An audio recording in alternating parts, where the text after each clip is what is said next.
কার পরিবর্তন কখন হবে, কার কথাই বদলাবে, কখন বদলাবে কেউ জানে না। জানে কে?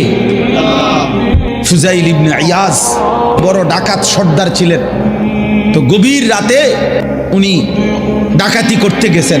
তো রাত্রিবেলা যখন গভীর রাতে এক বাড়িতে ডাকাতি করতে ঢুকছে, দরজার সামনে গিয়ে যখন দাঁড়াইছে তখন শুনতেছিল বাড়িওয়ালা ওই সময় আল্লাহর কোরআন পড়তেছে। উনি দরজায় দাঁড়াইয়া শুনতেছে যে বাড়িওয়ালা ভিতর থেকে আল্লাহর কোরআন পড়তেছে, আলাম ইয়ানি লিল্লাযীনা আমানু আন তাখশা কুলুবুহুম লিযিকরিল্লাহ। এই এক আয়াত ওনার কলিজা ছিদ্র করে ফেলছে।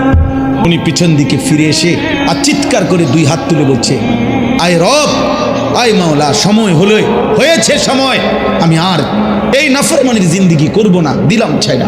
তখন তিনি ওই সময় রাত্রে তো আল্লাহর কাছে এক ফোঁটা চোখের পানি ফেলতে ওনার মন চাইছে, তওবা করবে, মাফ চাইবে, আজকেই গুনাহ ছেড়ে দিবে। তখন উনি তওবা করে সরাসরি হিজরত করে আল্লাহর ঘর মক্কায় চলে আসছে, আর বাকি হায়াত কাবার পাশেই উনি জীবন কাটাইছে। এরপরে উনি হইছেন সাইয়্যিদুল আউলিয়া, আউলিয়াদের সর্দার। তাইলে বললাম আর কি, যে কোনো কথা, কোনো এক আচরণ, কোনো এক শব্দ অনেক সময় চেঞ্জ করে ফেলে, জীবন তুলপার করে ফেলে, জীবন পরিবর্তন করে ফেলে।